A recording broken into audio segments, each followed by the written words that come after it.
Sorry. Started the interview with me going, twat.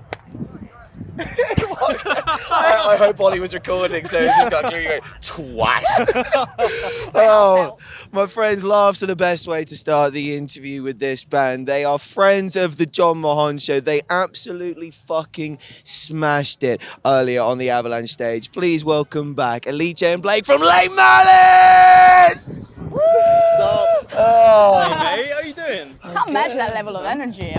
I'm too flat right now. You don't need to, because you gave it fucking all on that stage earlier. We're playing and we're crawling back to the van afterwards. Then people like us are like, come talk, come do press. I love it. Yeah, it's got time for you, mate. Oh, that's very, very kind of you. And like, we were so thankful that our schedule allowed time for us to come and see and support you guys today, because it was one of the most important things for us this weekend, is supporting the people who've come and joined us on this show. And like, we can't thank you enough for giving us your time earlier on this year. But then that show that you gave us today, like, it was ferocious. Like, with the sun beating down, people are gravitating towards the tents more. But what I noticed was there were people sprinting over outside the tent, coming over to make your set. What? Like, you had people sprinting over, hearing that you'd already started, being like, we're running late for Lake Malice, oh my God. So like, just know that like people weren't just in there to get out of the sun. There were dedicated hardcore Lake Malice fans out there coming for you. What was it like today?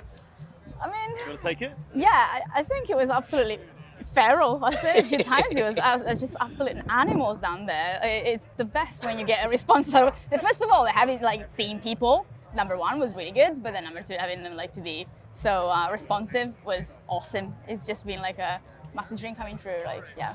Like, we're a small band, man. We didn't really know what sort of, turn up would get. It's kind of scary. We were like, well, if there's like 4 people in a tent? Obviously, there was way more than 4. Yeah, and a lot more than 4. We were pretty fucking nervous about the whole thing, but Good. Like, walked out and we were just like, it's just a show, innit? Let's just get it done. Like, fucking enjoyed every minute of it, to be honest. Yeah. Hell yeah. I mean, like, let's talk about the heat first and foremost. I don't know how the fuck you survived in a jacket the entire set. We'll get to your outfit choice in a second, but the jacket, sir, like, who decided on that beforehand that was a good idea? Was that self-inflicted? Mate, the jacket, I just like, I like my jackets, man. I always just like, I feel quite confident wearing a jacket on stage. Yeah. And, like, everyone was like, you can't play with that on. I was like, what's it about that? And I went out on stage and I regretted it instantly. I wanted to die. I really regret my decision. I couldn't get it off either. Like, the cuffs were so tight. I was like, just have to stay on. I mean, I'm surprised I didn't pass out from heat exhaustion, to be honest with you. But yeah, it was. At least It's just this ice in those veins, bro. that's what Just... it is. It's ice, man. There you go. I mean, I feel like it. It looked cool. Like, if it looked cool, that's fine, right? It's cool. You look like an absolute fucking rock star up there. There we go. Like, thing is, true rock stars wear the most clothes but don't sweat because of how fucking cool they are. Must be fucking vampires. How is it possible? How do they do it? And then let's talk about your outfit, Elite. Like, on a scale of 1 to the surface of the sun, how hot is it right now? Oh, right now I think it's quite good. Okay. I think maybe because I'm Italian, I'm used to like the temperature. I'm loving it. Was it all right on stage as well? No, that was torture. That was a mistake. But it was democracy mistake. Like, it was voted for because I usually put a poll like the day before, and like, I don't know what to wear. Should I go for this or this? I was true. I was just honest. So democracy decided your suffering is what you're saying. Yeah, I did it for the people. For the art. No accountability at all. Yeah, it's not my fault. People, maybe. But it's a fucking amazing bodysuit. Like, where did we get this from? I buy them on Etsy. Holy it's shit. A company that does. It's called Badinka. I don't know how to pronounce it. They're really cool. They do lots of like sci-fi inspired designs and like some party, clothing, like a festival goers kind of thing. That's amazing. And is this going to become like a theme moving forward, like this, like, because it's gangster and like genuinely is. Like, I can see this transforming into like, especially with Bring Me Last Night having like this new video game thematic that they're moving forward with Post-Human 2. Like, it feels very much like something out the set of like a big sci-fi film. Yes, that's exactly what I want to get to. Like, it would be so cool if our shows looked a bit more like that, because I feel like the music that we do is quite, well, I don't want to say futuristic, like. Oh no, definitely is with the synthesizer and the programming. You see those like those DJs that have the huge screens behind them, like Yeah. massive robots. and it comes to life when the beat drops. Yeah. Like this screen's like 100 foot. That's We what I want want for that. our show at some Yeah, point. Fucking yes. Yeah, But instead, it's Elite in a giant mech, Like- just treading on people.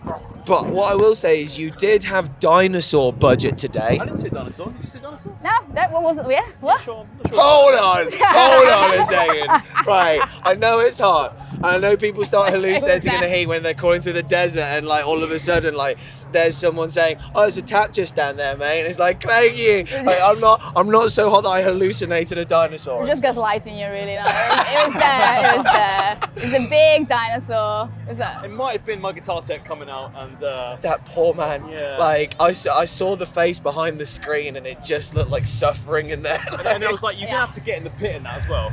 Did And it? got It did it. absolutely battered Oh in it. my god! I just saw the dinosaur taking different shapes in there. Like it was not a dinosaur anymore in the pit. It was just like I don't know. Just a plastic bag in the wind. Precisely, Like, yeah. pure Katy Perry energy. You ever feel? But do we get some context on the dinosaur? Is that a staple? Because I've never been to a Lake Malice show. Is this okay. a regular occurrence? It all comes from a Discord joke that I brought back up. Like it's an old meme on YouTube where there's this dinosaur it makes a really weird sound that sounds like ee, and I know it sounds really dumb. Like without context, it sounds like it makes no sense. But It's still dumb It anyway. still doesn't make any sense if you look for it. But yeah, it's a thing that comes from a meme, an old YouTube meme, and everybody in the Discord knows. Nobody else does. So like besides the 5 people, nobody's gonna get the reference. But for those 5 people, we love you, and That was for we love you. Dinosaur too. Yeah, we love The Dinosaur too. commitment to the core fan base is fucking admirable. I love that so much. It's like, if only 5 people get it, it is worth putting that motherfucker in that dinosaur. Oh yeah, quality over quantity, man. Absolutely. We love it, man. The Discord guys are like the coolest, funniest people, man. Shout out the Discord Shout out crew, Discord them. crew, man. And one thing I wanted to definitely talk to you about was the reception the brand new song got today. Like, Bloodbath went off. Like, how satisfying is it? Not only seeing the numbers online doing well, the streams doing well, but the fact that the song is quite clearly the direction that Lake Malice needs to be moving in. Like, how reassuring is that for you as a band at this stage? Like, I knew when we like finished writing the demo, I was like, I think this might be my favourite song we've done. It's like, oh god, I hope it turns out well. I hope it gets like the reception we want, and like Yeah. that is really reaffirming. You know, we put a lot into that one. It came together really well, and like, you know, we're trying out some I guess like less conventional ideas. Like we're throwing like drum bass stuff at it. Keep throwing, going, like, trappy keep stuff going, on there. keep doing it. Yeah, like I think music should take you on a journey and you know, expose you to different sounds like that, but still be heavy as well, man. Like, you know, it can. Music doesn't have to be just set in one place sonically. It can take you on a musical journey. So like, if that's connected and sick, like there's definitely more where that came from. Oh, yes, please. And I mean, speaking of keeping that heaviness, Alice, your fucking pipes. Oh my God, your voice is one of the strongest I've ever fucking heard at Download Festival. really? Oh, like man. genuinely, like I obviously knew from listening to the records that you can scream, but like your scream is so much heavier live. Like I feel like recordings don't actually do justice to the power That's that incredible. your vocal cords hold. Like Oh wow. like how over the years have you like trained your voice to be able to switch from this singing to screaming so seamlessly? Because it, like, genuinely, after hearing your history on the show, you saying that, you know, you're a lockdown band, it sounds like you've been doing this for decades. Like, It's just an angry Italian. oh, yes, Rage. It all comes from traffic. I would say like we've both done, you know, this for such a long time before being Lake Malice, but for me it hasn't been really like a training pathway at all. Like Really? I started singing when I was like 16 in a choir at school. Right. It was just like choir singing. So, and then in the meantime I started doing like bands covers and stuff like that with other musicians, and we wanted to do something like, oh, we should do covers of like Bullet for My Valentine and I Try You and like Parkway Drive. Do you want to try? I was like, yeah, I guess. And I just did it, and I keep doing it now. I don't know if it's the right way to do it. I can't give really good advice about that. But you know, learning to sing first was pivotal. I That think. helps, Once you like, know, yeah. yeah. I suppose that also makes your vocal cords aware of like what is like good pain and what's bad pain, what's meant to hurt, how like your breathing's meant to be, like the airflow going through, so you're not actually damaging your vocal cords. But I mean, Yeah. like genuinely, like I can't put into words how different your voice sounds live to on record. Crazy. Like you are one of those vocalists where it's like, if you think she sounds good on record, like go and see this vocalist live, because holy fucking shit. Thank you so much. That was amazing. It's the absolute truth. And I mean, like moving forward with like the Lake Malice stuff, like is that something now that you're really keen to hone in on, is like, as you said, bringing in the trap, the drum and bass, but also like with maintaining the screams and the heaviness? Oh, yeah, big time. Yeah, definitely. And I think like there's different ways to do it. Again, it doesn't need to be focused on one type of like instrument either. Like I think like we're quite open to go ahead and go, you know. But what were you gonna say? Because you're looking at me and you're like, what she said? What are you gonna say? Is it You're right. Like yeah, like I think like I was saying earlier, we want to keep open-minded with the project. Like we don't want to like pencil ourselves into any one sound. But the thing I love to do with and like I think that why I think working with Alicia works so well is that we like the heavy stuff, but we also like the pop stuff. Perfect. It's never going to change. Man. Perfect. Like, please don't. Like yeah, like we love screaming. I think it's a really interesting way to use the voice. And it achieves, like, you know, you can express things that you just can't do through singing. Like, and it's always, I'm sure it's always going to be a part of the project, you know.